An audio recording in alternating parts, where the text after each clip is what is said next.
കഴിഞ്ഞ ഒരു 10 വർഷമായിട്ട് ഭരണമില്ലാതിരിക്കുന്ന ഒരു രാഷ്ട്രീയ പാർട്ടിയാണ് കേരളത്തിലെ മുസ്ലിം ലീഗ്.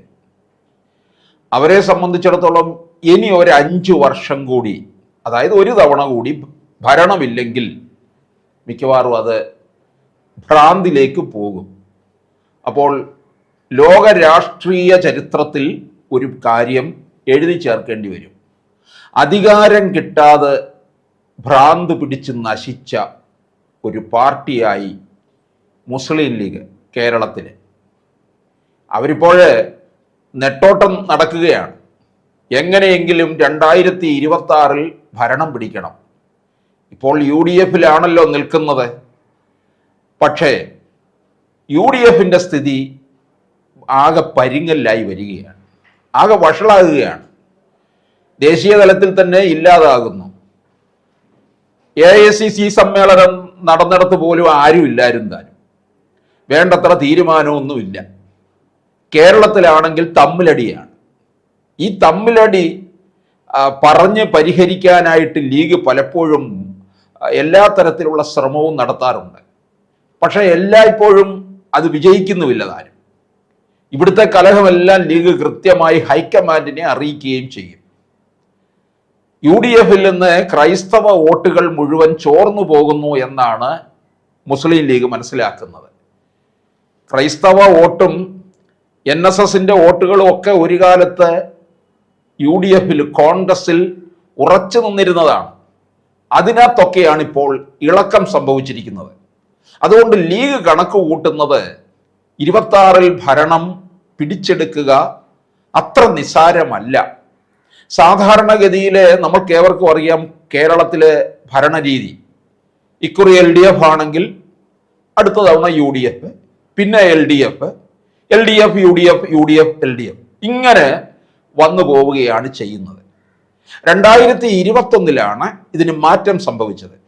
പക്ഷെ 2021-ൽ മാറ്റം സംഭവിച്ചപ്പോൾ CPM അത് വേണ്ട തരത്തിൽ അവരവരുടേതായ ആവശ്യങ്ങൾക്ക് വേണ്ടി അത് ദുർവിനിയോഗം ചെയ്തു. പാർട്ടിയും ജനങ്ങളിൽ നിന്ന് അകന്നു, നേതാക്കന്മാരും ഒക്കെ ജനങ്ങളിൽ നിന്ന് അകലുകയും ചെയ്തു. പാർട്ടിയും നേതാക്കന്മാരും ഒക്കെ തന്നെ അനധികൃതമായിട്ടുള്ള സ്വത്ത് സമ്പാദനം നടത്തുകയും ചെയ്തു. ഭരണവിരുദ്ധ വികാരം കേരളത്തിൽ അലയടിക്കുന്നുണ്ട്. പക്ഷെ ഈ ഭരണവിരുദ്ധ വികാരം വോട്ടായി മാറാൻ, അതായത് UDF-ന് വോട്ടായി മാറാനായിട്ട് വളരെ ഒരു പ്രയാസവുമില്ലാതെ നടക്കുന്നുമില്ല എന്നുള്ളതാണ്. സാധാരണഗതിയിൽ അങ്ങനെയാണ് ഉണ്ടാകേണ്ടത്. പക്ഷെ കേരളത്തിലൊരു 3ാം മുന്നണി രൂപം കൊണ്ടിരിക്കുന്ന സ്ഥിതിക്ക് ആ 3ാം മുന്നണി അവർക്ക് ഒരു MP മാത്രമേ ഉള്ളൂ. അങ്ങനെയുള്ള സാഹചര്യത്തിൽ ആ 3ാം മുന്നണി അപ്രസക്തമാണ് എന്നൊക്കെ ചിലർ വേണമെങ്കിൽ പറയും. അങ്ങനെ അപ്രസക്തമൊന്നുമല്ല. രാജീവ് ചന്ദ്രശേഖർ സംസ്ഥാന അധ്യക്ഷനായി വന്നതോടുകൂടി അതിൻ്റെ ചിത്രമെല്ലാം മാറി.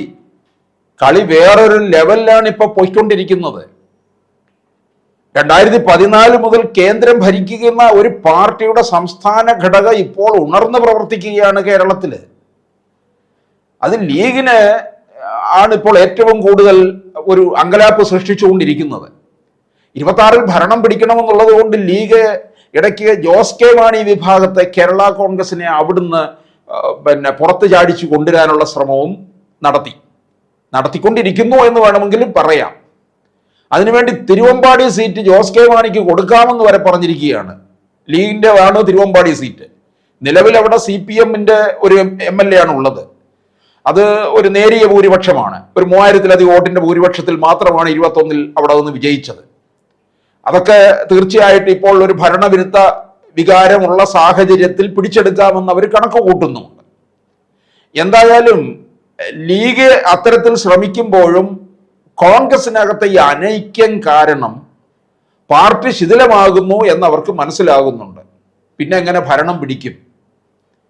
ലീഗിനെ സംബന്ധിച്ചിടത്തോളം അവർക്ക് ഭരണം വേണം. അതുകൊണ്ട് ഇനി ലീഗ് LDF-ലേക്ക് അങ്ങ് ചേക്കേറിയാലോ എന്നുള്ളത് ഇടയ്ക്ക് അവർ ആലോചിച്ചതാണ്. 21-ന്റെ തുടക്ക കാലഘട്ടത്തിൽ ആലോചിച്ചു. കാരണം ഇനിയും ഭരണം കിട്ടില്ല എന്ന് അവർക്ക് മനസ്സിലായി.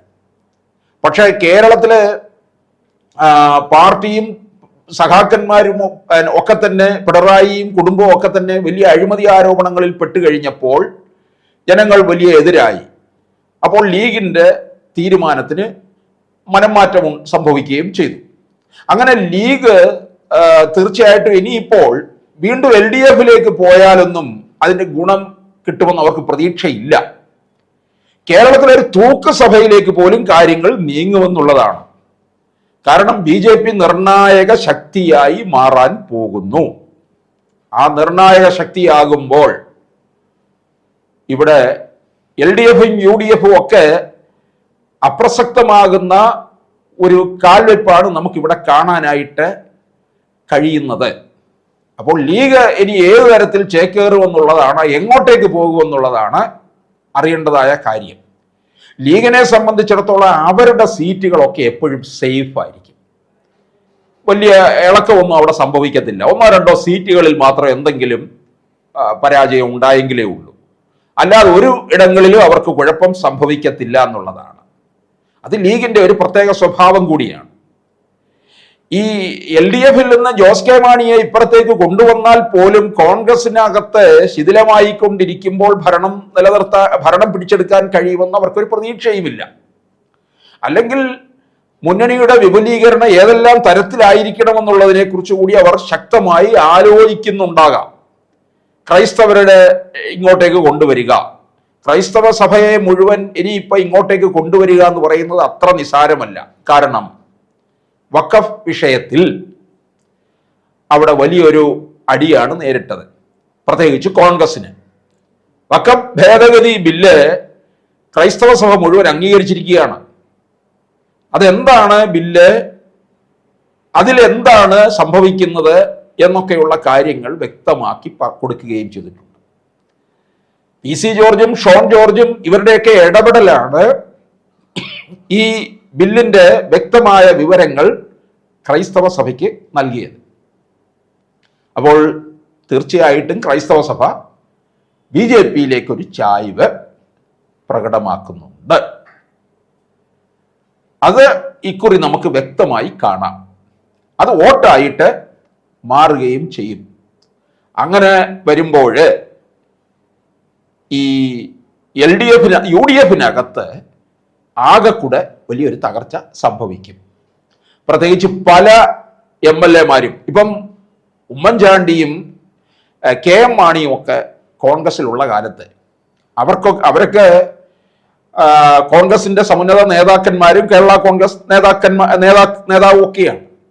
പക്ഷെ അവർക്ക് പള്ളിയും കാര്യങ്ങളും ഒക്കെ ആയിട്ട് വലിയ ബന്ധവും ഒക്കെ ഉണ്ടായിരുന്നു എന്നുള്ളതാണ്. അതിനനുസരിച്ച് കാര്യങ്ങൾ കൊണ്ടുപോയിരുന്നു. പക്ഷെ ഇപ്പോൾ UDF ക്രൈസ്തവ സഭയിൽ നിന്ന് അകൽന്ന് നിൽക്കുകയാണ് ചെയ്യുന്നത്. മറ്റൊന്നുമല്ല, ലീഗിന് ഒരു അപ്രമാദിത്വം കൊടുത്തതും വലിയ പ്രശ്നമായി മാറുകയാണ്.